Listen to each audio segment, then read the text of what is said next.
Good morning, everyone. It's July 2nd, 2023. Today I'm going to talk about my Canada Day yesterday. I had a nice day. I hope everyone else had a good and safe Canada Day. But I want to do a little bit of a history lesson with everyone of what my day was like yesterday. Now, I'm Métis myself, and I want to explain that, of course, Ottawa is on Algonquin territory.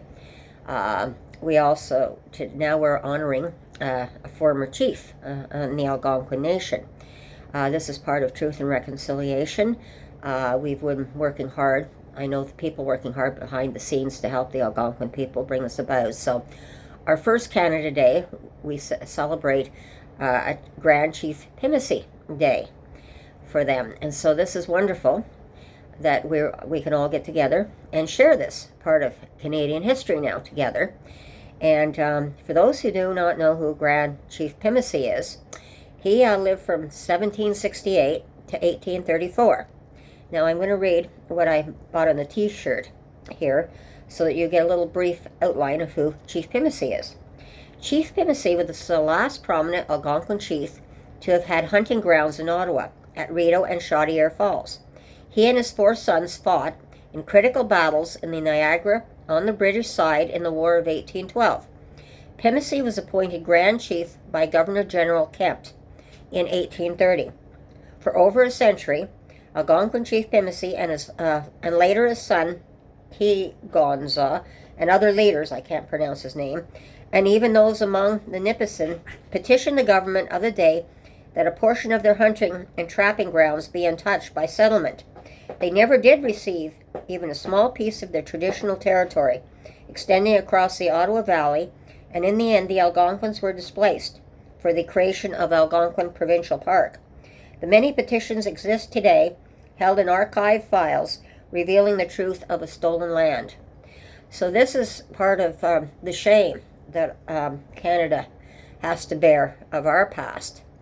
So I think today when you look at Canada Day, many people are now actually looking at and reflecting on what the past was for Canada and how we interacted and got this land. And certainly the situation with the residential schools was a great shame on our country as well, to bring down definitely a population that we should never have brought down, and a culture we should never have brought down. Now it's trying to revive itself, and we've come to the terms that we have to help them revive it. So Chief Primacy was one of the ways that we've been helping to revive it. And I'm going to be putting up a couple of short videos too, so on Canada Day that I did take, so that people can understand a little bit more with Chief Primacy. It's been really wonderful that this has been happening, that we can all get together more on Canada Day now. And certainly we have so many different cultures. We've had new Canadians being sworn in on Canada Day. But I think most people today are starting to reflect on the history of Canada, the bad things that we have done. But the big shame today, of course, is the homeless people that we have on our streets. And it's really scary. Like, how can we not help these people? And it's kind of like a shame in the past. Like, this is today's shame. But it's also, when I'm sitting there on the picnic bench yesterday thinking, well, what is Canada's future going to look like? So I wanted to express my opinions again today. Now with Chief Primacy, we were celebrating. You'll hear the drums in the background. So we were all together at Stanley Park. Now, the Ottawa River here was known as the Great Kitchissippi River by the Algonquin people at the time. We had portage trails that ran up and down the banks of the Ottawa River and through Ottawa and the surrounding areas as well. And today we call them the Kitchissippi Trails, and you'll see where one of the plaques representing that has been placed today. And today we're able to take people on tours as well. And this has only been since last year we've been able to start doing this with the tours and stuff, so that people can actually see what our history is. And again, when you go back to the War of 1812, just how hard it was our Indigenous people that fought with us to keep our land here and their land, as a matter of fact. So this is one of the things that I wanted to talk about today.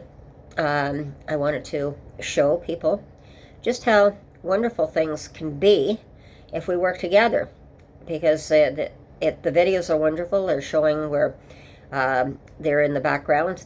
We're all celebrating together, the Indigenous people alongside with our people today. We had at Stanley Park, they had their drums going. They had a tent set up for them.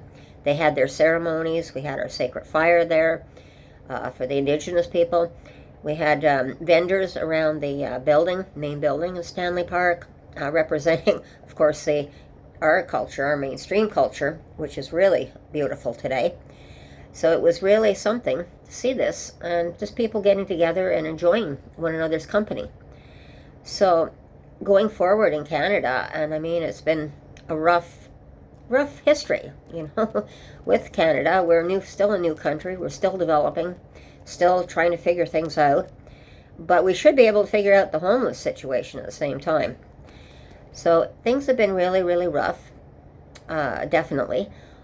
Now, what can I say for the future? I don't know. But I was reflecting on that while I was sitting there with Heidi at the picnic bench.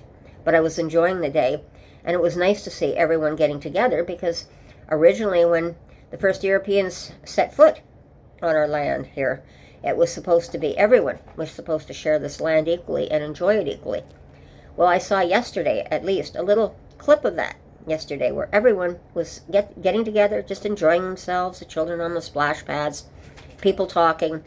I'm seeing people that I haven't seen too for a little while, which is really very nice to see. So I just wanted to explain a little bit, and I'm going to put up a couple of clips in the background there so you can, after I do this clip today. So I just wanted to share this with you, and I'd love to hear your opinions on how Canada Day should be celebrated. And again, I also wish the Americans their happy 4th of July and a safe 4th of July. So I'll be talking to you again soon, and take care. Bye-bye.